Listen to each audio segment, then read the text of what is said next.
Isa na naman nakaka-addict na pagkain. Imbis na bumili kayo ng shabu, ito na lang kainin niya. Kahit ako na-addict. Expiration August. Salted caramel. O yan, sarap. Matamis na maalat. Kasi salted nga, di ba? Ay, masarap. Halo ang tamis at alat sa mga mahilig kumain yung matamis at maalat.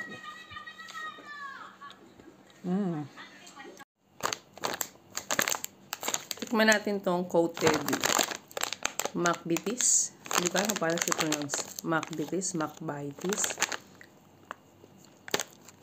Then coated siya. Biscuit siya. Biscuit siya. Kung alam niyo yung McVitie's na biscuit, halos ang alam ko is yung mga fiber na cookies. Biscuit.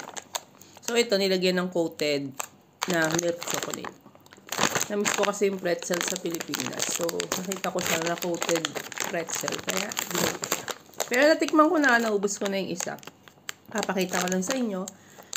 Bali, pangalawa ko na to. So, nagustuhan ko siya. Kasi, ganito siya.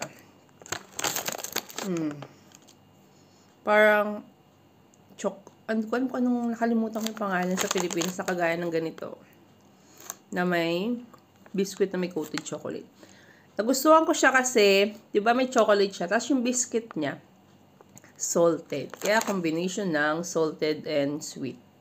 Eh ako pa naman mahilig ako. Gusto ko pag kumain ako ng salted, gusto ko may sweet. Hanggang sa hindi na naubusan kasi may salt. Hindi na natigil yung bunga sa kakakain. Kasi nga, may salted tsaka sweet. Hindi ako nauumay. Magubos ko yung isa, binuksan ko itong isa para i-review. Kasi para sa akin, 10 over 10 siya. Ang crispy niyang biscuit niya na may na-salted. Tapos, hindi masyadong matamis yung chocolate niya. Kasi nga, siguro nalalasahan ko yung salty niya. Yun, masarap siya. Promise. Tikman niyo siya.